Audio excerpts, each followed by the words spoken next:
పత్రికే మిత్రులందరికీ అభినందనలు. నా పేరు తిప్పిరెడ్డి నాగార్జున రెడ్డి. రాయలసీమ యునైటెడ్ ఫోర్స్ రాష్ట్ర అధ్యక్షుడిగా రాయలసీమ సంబంధించి అనేక సమస్యల మీద ఎన్నో పోరాటాలు చేస్తూ రాయలసీమలో జరుగుతున్నటువంటి అన్యాయాలను ఎదుర్కొంటూ కార్యక్రమాలు చేసుకుంటూ వెళ్తూ ఉన్నాం. అయితే ఇప్పుడు విభజన తర్వాత 2014లో శ్రీబాగ్ ఒప్పందాన్ని అమలు చేస్తుందని ఎన్నో ఆశలతో ఎదురు చూసినప్పటి నుంచి ఇప్పటి వరకు కూడా శ్రీబాగ్ ఒప్పందం అమలు కాకోకుండా చాలా అన్యాయం జరుగుతూ వచ్చింది. అయితే ఈ యొక్క ఎన్నికలకు ముందు గతంలో చెప్పినటువంటి అభివృద్ధి వికేంద్రీకరణలో భాగంగా శ్రీబాగ్ ఒప్పందాన్ని అమలు చేస్తామని చెప్పేసి ఈ యొక్క మేనిఫెస్టోలో అభివృద్ధి వికేంద్రీకరణలో భాగంగా న్యాయ రాజధానిని కర్నూలులో ఏర్పాటు చేస్తామని వైఎస్ జగన్మోహన్ రెడ్డి గారు ఈ ముఖ్యమంత్రి గారు చెప్పడం అన్నది ఉద్యమకారులుగా మేము అభినందిస్తున్నాం. అందులో శ్రీబాగ్ ఒప్పందం ప్రకారంగా రాయలసీమ ఎత్తిపోతల పథకం ద్వారా రాయలసీమ ప్రాంతానికి నీళ్లు వచ్చేదానికి అవకాశం ఉంటుంది. కరువు ప్రాంతానికి మేలు చేయాలనే ఒక సదుద్దేశంతో ముఖ్యమంత్రి గారు ఈ యొక్క నీటి ప్రాధాన్యత విషయంలో ఈ యొక్క మొదటి ప్రాధాన్యత రాయలసీమ ప్రాంతానికి ఇచ్చేదానికి సుముఖత వ్యక్తం చేయడం అన్నది అభినందనీయం. కాబట్టి రాయలసీమ యునైటెడ్ ఫోర్సు యొక్క సంపూర్ణ మద్దతును తెలియజేస్తోంది వైఎస్ఆర్సీపీ పార్టీకి.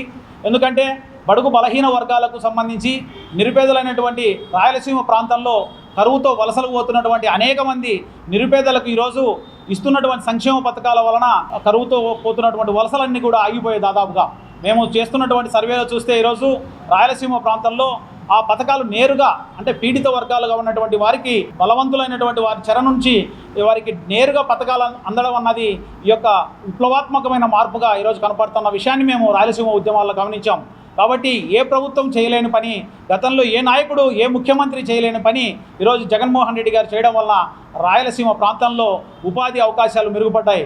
అంతేకాకుండా కరోనా టైంలో మేము రెండు సార్లు కరోనా వచ్చినప్పుడు మేము ట్రస్టీలుగా తాడపత్రి ప్రాంతంలో కావచ్చు, రాయలసీమ ప్రాంతంలో కూడా ఈ యొక్క ప్రభుత్వం చేస్తున్నటువంటి సేవలు వాలంటరీ ద్వారా కావచ్చు, సంక్షేమ పథకాల ద్వారా కావచ్చు, ఈ యొక్క ప్రజలను బ్రతికించుకోవడానికి చేసినటువంటి సేవల విషయంలో ముఖ్యంగా మేము ఆ రోజు కరోనా టైంలో మా యొక్క ట్రస్ట్ ద్వారా కూడా దాదాపు 33 రోజులు భోజనాలు ఏర్పాటు చేయడం జరిగింది. తాడపత్రిలో రాయలసీమకు అంత సెంటర్లో ఉన్నటువంటి కోవిడ్ హాస్పిటల్ కూడా ప్రత్యేకంగా ఈ యొక్క ప్రభుత్వం ఏర్పాటు చేయడం అన్నది ఆ రోజుల్లో మేము అభినందించాం.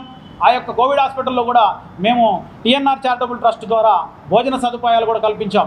కాబట్టి ఎన్నో ఈ యొక్క సంక్షేమ పథకాల విషయంలో కావచ్చు, ఈ యొక్క కరోనా విషయంలో ప్రజలను కాపాడుకునే విషయంలో కావచ్చు, ఈ యొక్క ప్రభుత్వం చేసినటువంటి చర్యలను మేము అడుగడుగునా గమనిస్తూనే ఉన్నాం. కాబట్టి ప్రజల యొక్క జీవన ప్రమాణాలను మెరుగుపరచడానికి, ఆర్థికంగా వాళ్ళను స్ట్రెంథన్ చేయడానికి ఈ యొక్క సంక్షేమ పథకాలు చాలా ఉపయోగపడ్డాయి. కాబట్టి అంటే రాబోయే ప్రభుత్వం దాదాపుగా రాజ్యసభలో 11 మంది ఎంపీలు ఉన్నాయి వైఎస్ఆర్సీపీకి.